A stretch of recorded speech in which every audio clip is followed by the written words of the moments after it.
Always trust. We ask the questions. What is needed in the world?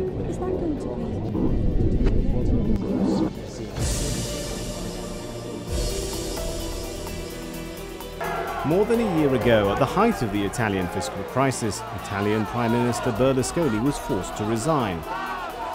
When Mario Monti was appointed to succeed him, there was a collective sigh of relief. Italians marking the end of an era. He'd never run for office. Instead, he was appointed by the president and the parliament, an outsider to local politics with a solid background in the European Union halls of power. A man many thought was their only hope out of the mess. His reform program has helped steer Italy back from the brink, but it's been a difficult period. Although not as violent as those in Greece, angry demonstrations have taken place in the streets. Austerity measures have hit hard. Many people have lost their jobs. Some businessmen have even taken their own lives. But Italy has managed to avoid a financial bailout, and interest rates seem to have stabilized.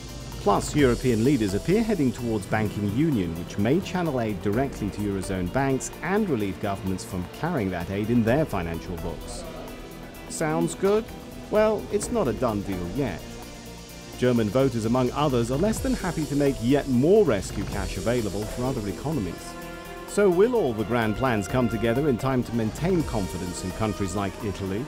And will Monti's reforms continue after March elections? He recently travelled to the Middle East in search of investments and support. Today on Talk to Al Jazeera, the man who's running the project to save Italy. It's Prime Minister Mario Monti.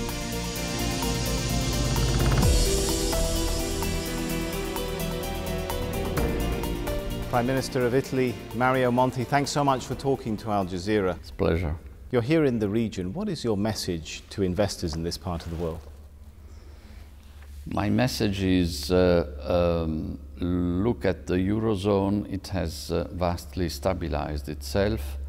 Look at Italy. Italy has put to a very large extent its own house in order, including most recently the adoption of a bold anti-corruption law, which was not there so far, and a series of structural reforms which I'm sure will make in the very near future Italy as one of the places in Europe from which most benefits can be derived in terms of financial or direct investments. So this is part of my message visiting the Gulf countries. A message also perhaps seeking investment in Italy? Well, that is obviously, that is more than a message. That is one of the key purposes of my visit here. You've been in office for a year now. International confidence in Italy has improved, but the economy is still slowing down.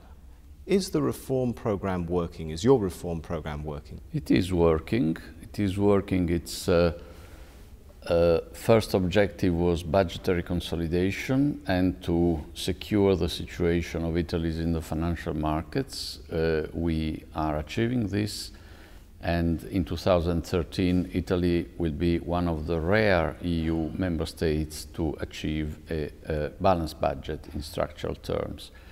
It's only natural that when you push budgetary consolidation that far, and when in the meantime you introduce a number of deep structural reforms, such as pension reform, labor market reform, many liberalizations, and a lot of thoroughgoing spending review, well, the overall result of that is certainly not expansionary for a while. On the contrary, unfortunately, it will be contractionary, and we are, I hope, in the final stages of this domestically made but necessary policy contraction, which of course goes with the international economic environment, which is not conducive to growth.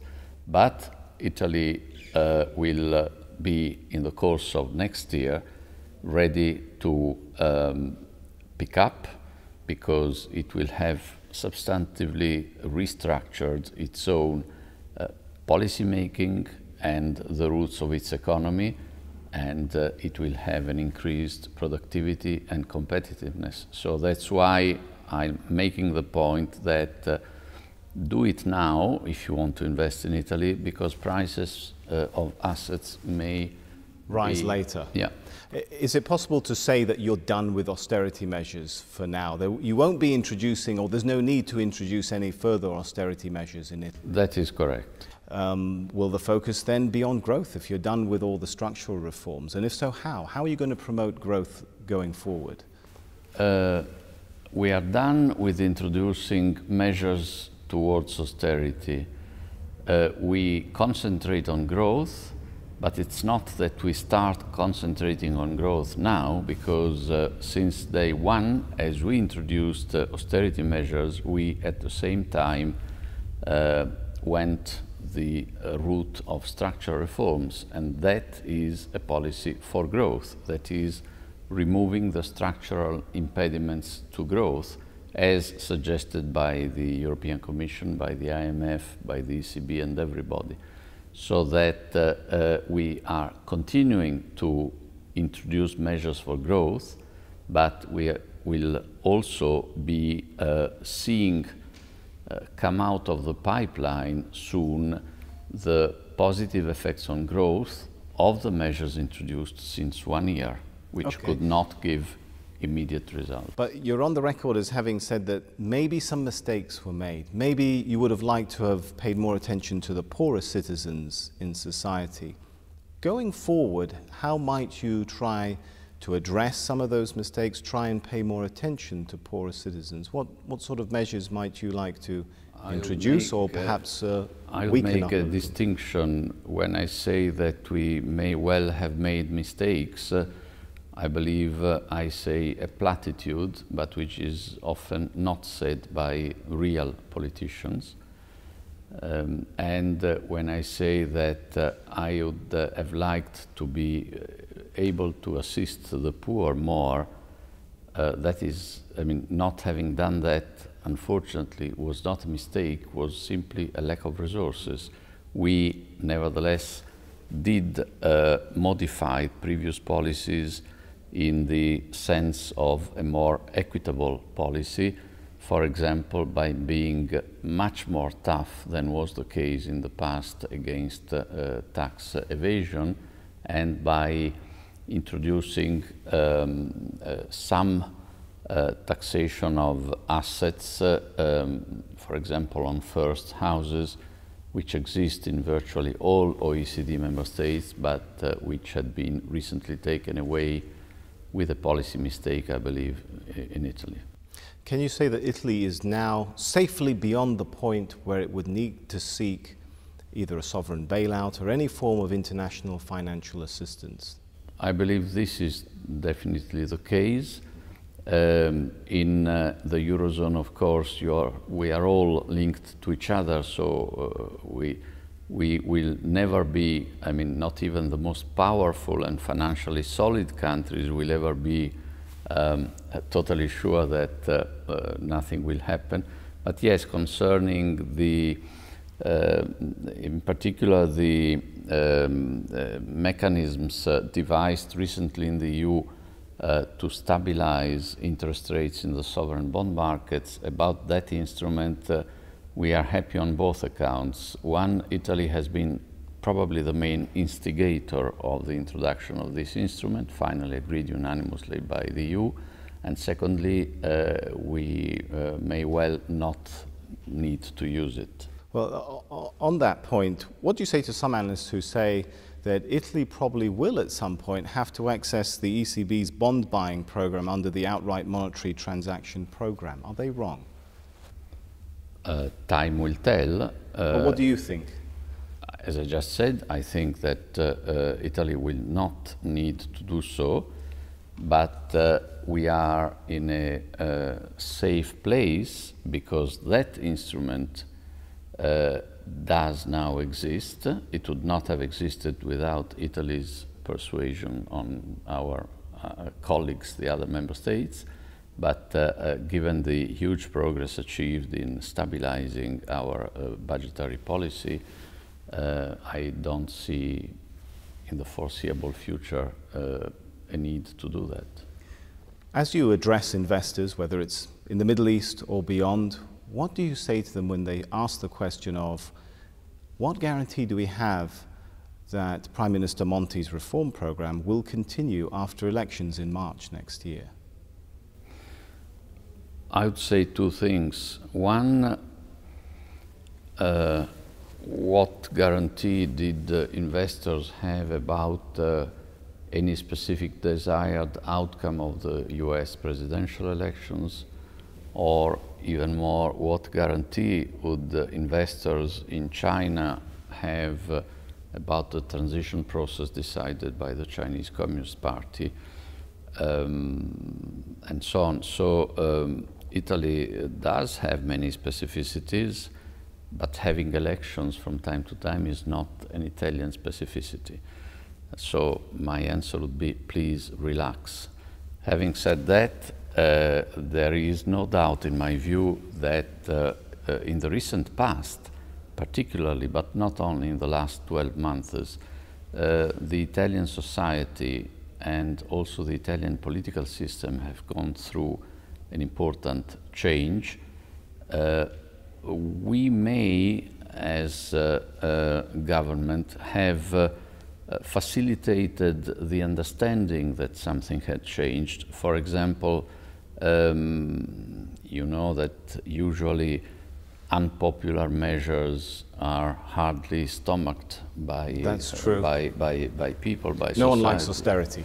No one likes austerity, but so far we haven't seen major manifestations of backlash against that, like in other Eurozone countries. So you think that's the indicator, if not the guarantee, that your program, you're confident your program will continue, whoever comes to power after the elections? Yes, in the important aspects, yes, because the political parties in general do agree that a continuation of serious policies is needed, and they have discovered in the process that will not necessarily bring them poor electoral results, because people are mature, are more adult than politicians often believe them to do. I think many would agree with you when it comes to that point.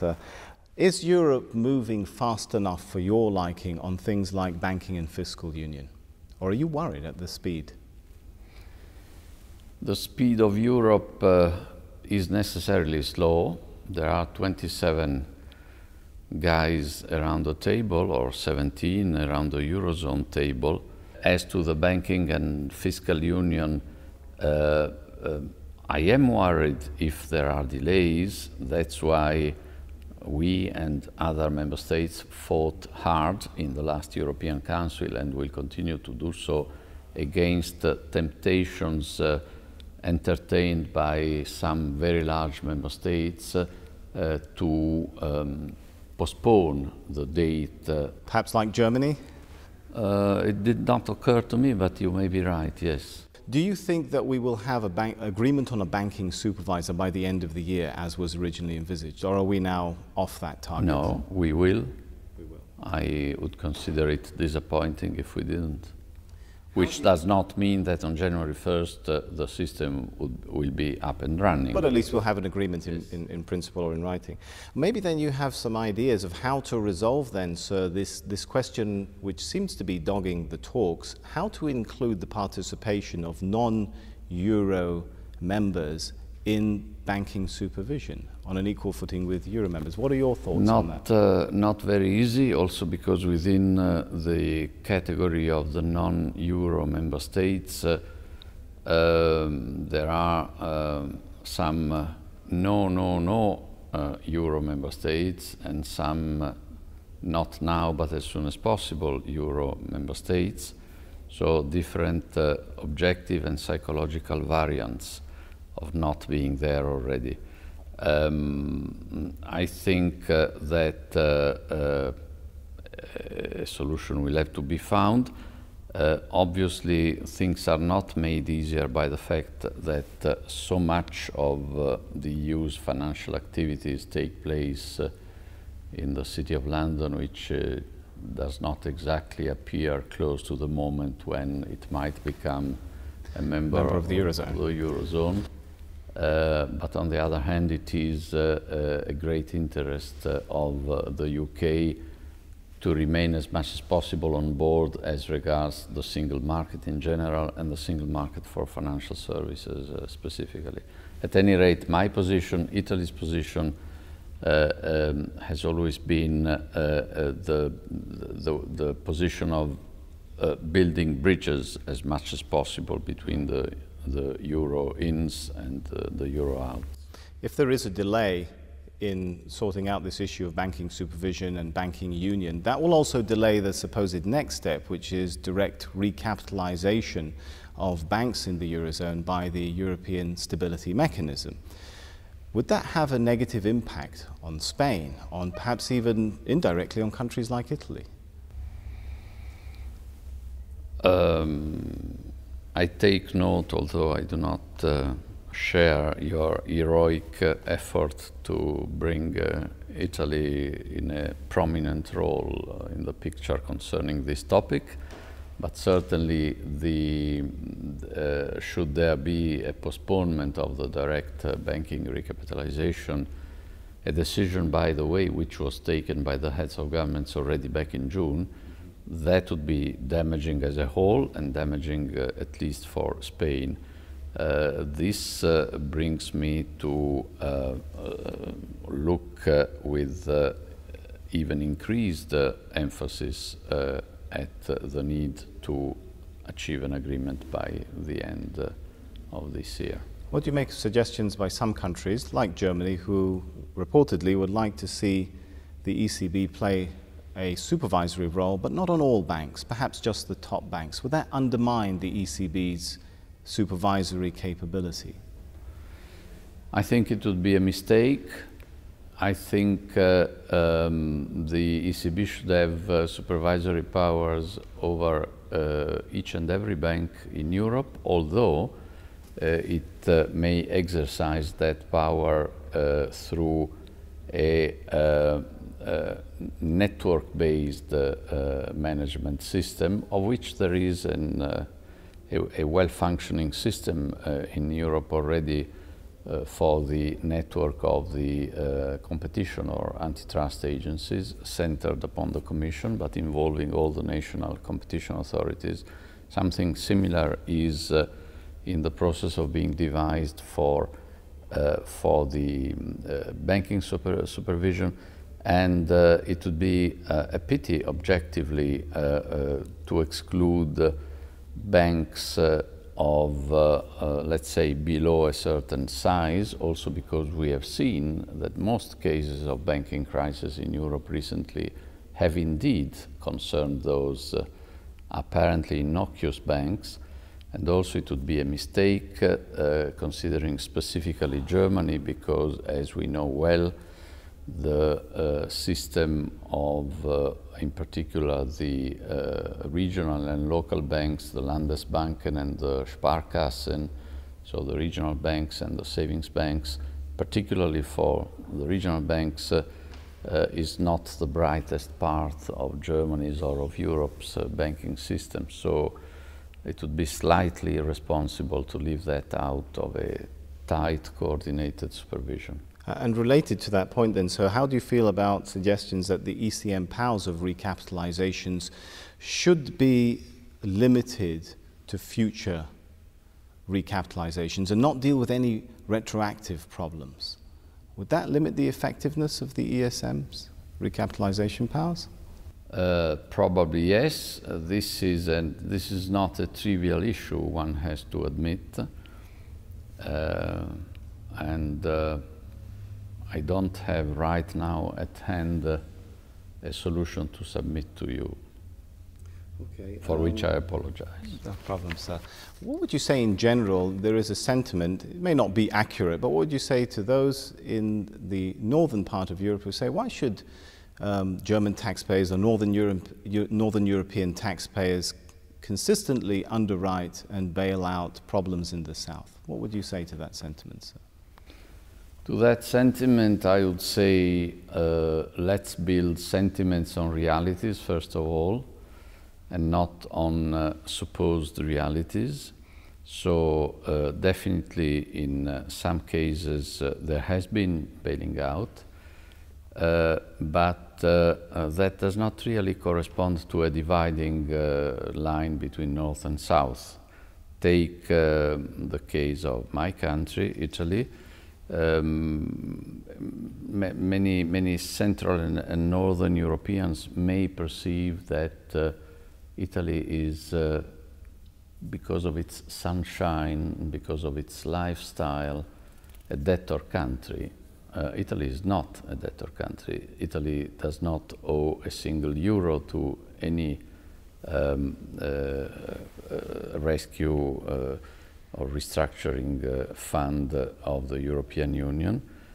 On the other hand, Italy is a very Nordic country by that token, because we are the third largest contributor not only to the EU budget as a whole, but specifically the third largest contributor to the pledges and disbursements for Greece. Actually, are we the third one, or maybe aren't we the first one? Because in the case of Germany and France, they got a lot of flowback of benefits, because by rescuing Greece, of course, they put in a safer place their banks, German and French banks, highly exposed vis-à-vis Greece, which was not the case for our banks. So on a net basis, we are almost a Arctic, very northern country, if we were to judge virtues on the basis of latitude. All right, so if we could move to politics a little bit. What is Italy? This was not just geometry. that was highly political. Where there is money, there is politics too. Yes. Let's say another type of politics then.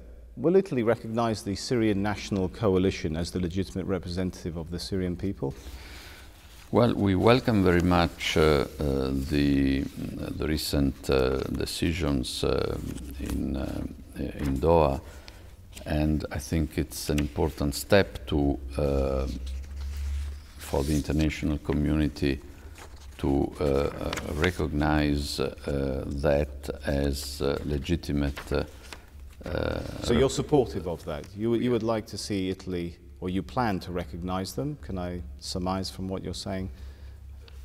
We are recognizing them as legitimate representative of the Syrian people. Would you then support finding a way for Europe to give them arms? That is not a straightforward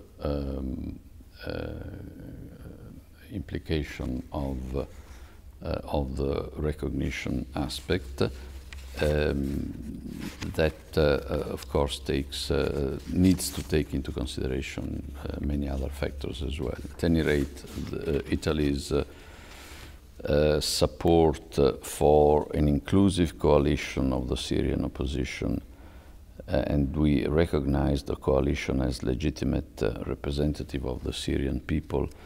All this is an essential step in order to reach out to the entire spectrum of the Syrian society, and the hope that the national coalition will achieve this objective over the coming weeks. And so we are and will continue to be behind all international efforts. But even though so may not be a natural result of your recognition, is it something you are thinking about? Is it something that Italy supports, perhaps the French effort or French suggestion that Europe should try and find a way to send some types of weapons to the opposition? We have a tendency to discuss these issues about convergence of policies first with our peers within the EU context, and then we come out with hopefully a unified position. Mario Monti, the Prime Minister of Italy, thank you so much for talking to Al Jazeera. Thank you so much.